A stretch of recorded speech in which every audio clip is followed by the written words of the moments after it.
In the shadows of silver screen, where heroes and villains blur into one, there stands a man, a wizard of the craft, a master of masks. He is one of the most brilliant actors of our time, who disappears into his roles, leaving audience spellbound.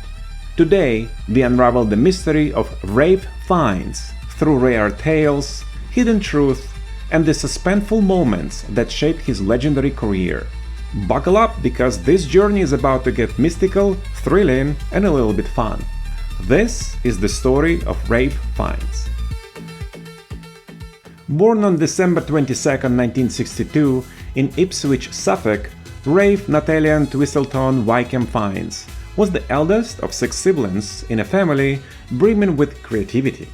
His father, Mark, a photographer, and his mother, Jennifer Lash, a writer, instilled in him an artistic fire. But young Ralph was never supposed to be an actor. He was painfully shy, a far cry from the magnetic presence we know today. His first love, it was painting. He dreamed of being an artist, not a thespian. But fate had other plans. He began studying painting at Chelsea College of Arts, with his hands stained with the colors of a different kind of canvas. At 18, while working as a janitor at a local theater, he overheard actors rehearsing Shakespeare. Something inside him stirred. He decided to audition for drama school and was rejected twice. But Ralph Fiennes does not take no for an answer. On his 3rd attempt, the Royal Academy of Dramatic Art finally saw what the world would soon discover: undeniable genius.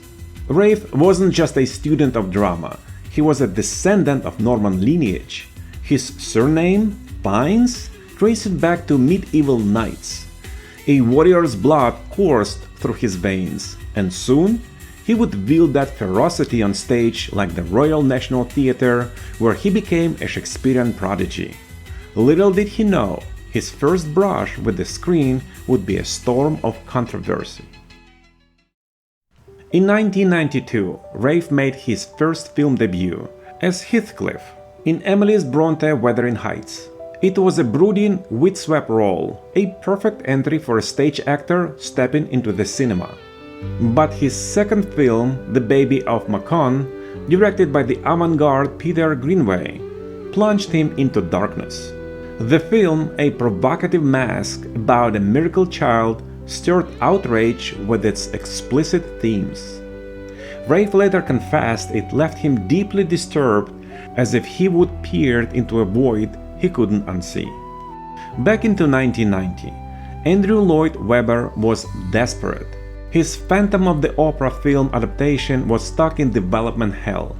He needed a star who could sing, act, and carry the Phantom's tortured soul. His first choice? Ralph Fiennes. Ralph trained for months, mastering the Phantom's haunting vocals. But then, disaster struck. A week before filming, Fiennes' voice gave out. Doctors discovered a polyp on his vocal cords. Permanent damage if he continued. Heartbroken, he had to abandon the role. The film was delayed for years until Gerald Butler stepped in. But whispers persist. Was the Phantom role cursed? But 1993 brought the role that would etch his name into history.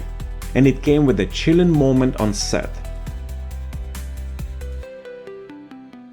Steven Spielberg was casting the most harrowing role of his career, Amon Göth, the Nazi commandant of a concentration camp.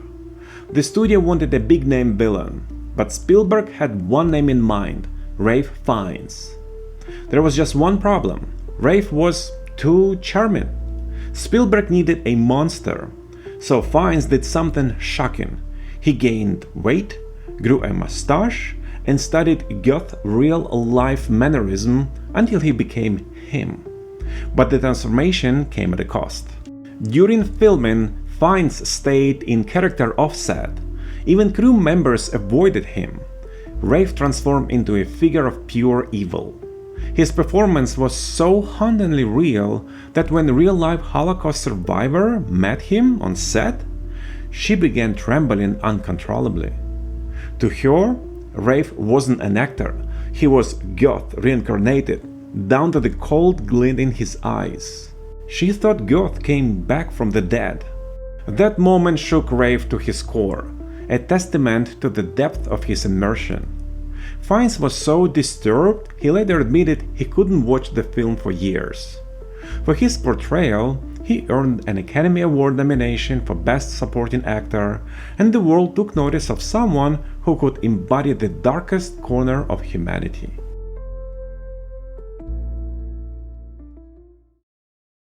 Fast forward to 2005, and Ralph faced a role that would become one of his most iconic, yet he almost turned it down. The Harry Potter series was a global phenomenon, but when director approached Ralph to play Lord Voldemort, the Dark Wizard himself, Ralph hesitated. He wasn't impressed with the first 3 films, admitting he never bought into the world of Harry Potter. The idea of joining a franchise mid-series felt uninspiring. But then, a family intervention changed everything. Picture this: Ralph sitting at a dinner table, surrounded by his siblings, Martha, Magnus, Sophie, and Joseph, all artists in their own right. His nephew, who would later play young Voldemort, was there too. They begged him to take the role. "Uncle Ralph, you have to be Voldemort," they plead. Meanwhile, friends warned him against it, fearing he would be typecast. Torn between 2 worlds, Ralph met with the director, who showed him the concept art of Voldemort's serpent face. In that moment, the kid in Ralph, the one who loved to dress up and be bad, whispered yes. And so, he became the Dark Lord, a villain so terrifying that he would haunt the dreams of millions. But he refused to just play evil. Ralph wanted to understand it. Every morning before filming, Fiennes performed a bizarre ritual. He would stand completely still for 10 minutes, eyes closed, whispering in Parselton under his breath. Crew members swore the temperature dropped when he did this. Even Daniel Radcliffe admitted, "There were days I genuinely feared him."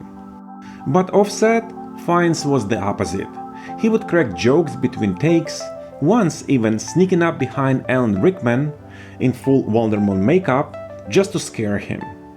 Rickman's reaction was priceless. By the way, Ralph used his influence to get his nephew Hero the role of young Tom Riddle in Harry Potter and the Half-Blood Prince. A family affair, indeed. Ralph's commitment to his craft often led him down unexpected paths, especially when preparing for a role. In 1994, he was cast as Charles Van Doren in Robert Redford's Quiz Show, a drama about the 1950s game show scandal. Van Doren, a real-life figure, had been at the center of the cheating controversy that rocked America. Ralph, ever the method actor, wanted to meet the man himself to understand the psyche. He pleaded with the production team to arrange an interview, desperate to uncover the truth behind Van Doren's polished facade. But the response was cold, hard no. "Don't bother," they told him. "It will be useless." Van Doren had retreated from the public eye, a ghost of his former self, unwilling to relieve the shame. Ralph was left to piece together the character from archives and imagination, a puzzle with the missing pieces. Yet, his performance was electric, layered with guilt, charm, and quiet despair. It was a reminder that sometimes the role we chase are as elusive as the character we play. 2014. Wes Anderson's The Grand Budapest Hotel was a masterpiece of quirky charm. But behind the pastel-colored walls, a secret prank war was raging, and Ralph Fiennes was the mastermind. Fiennes, known for his intense roles, shocked everyone by improvising hilarious lines. But his greatest trick? Sneaking fake mustaches onto co-star Tony Revolori's mirror every morning. Revolori would show up to set confused, while Fiennes kept a straight face. The pranks escalated until William Dafoe got involved, but that is a story for another time. Let's leap to 2024, where Ralph took on the role of Cardinal in Edward Berger's Conclave, a thriller about the election of new pope. To prepare, Ralph dove deep, studying Latin, Italian, and even meeting with the priest and cardinal to capture the weight of the role. But one moment on set in Rome became the stuff of legend. Picture this: the bustling streets of Eternal City, Ralph left alone for just 15 minutes while the crew prepared a shot. In that fleeting window, he wandered off and stumbled into destiny. A stranger, sensing something divine in Ralph's presence, approached him. Within moments, this mysterious figure gifted Ralph authentic cardinal vestments, real ones, worn by men of the cloth. Ralph slipped them on standing in the shadow of ancient basilicas and snapped a mirror selfie. He texted the costuming department, who were stunned. "How did you get those?" they demanded. Ralph just smiled, a twinkle in his eye. That serendipitous encounter infused his performance with an otherworldly authority, earning him his third Oscar nomination. Some say it was fate, others divine intervention. Did you know Ralph Fiennes is an avid fan of professional wrestling? Yes, the man who played Voldemort and Amon Göth loves the athleticism and showmanship of the ring. He has been spotted at live events, cheering for his favorite wrestlers, and even dressing up as them in private. One of his misses in career? Ralph turned down the lead role of Robert Langdon in The Da Vinci Code 2006, a part that went to Tom Hanks. Why? He was not convinced by the script. Such a rare miss for a man who rarely says no to a challenge. But perhaps the greatest mystery is this: how does one man hold so many souls within him? Ralph Fiennes does not just act, he becomes.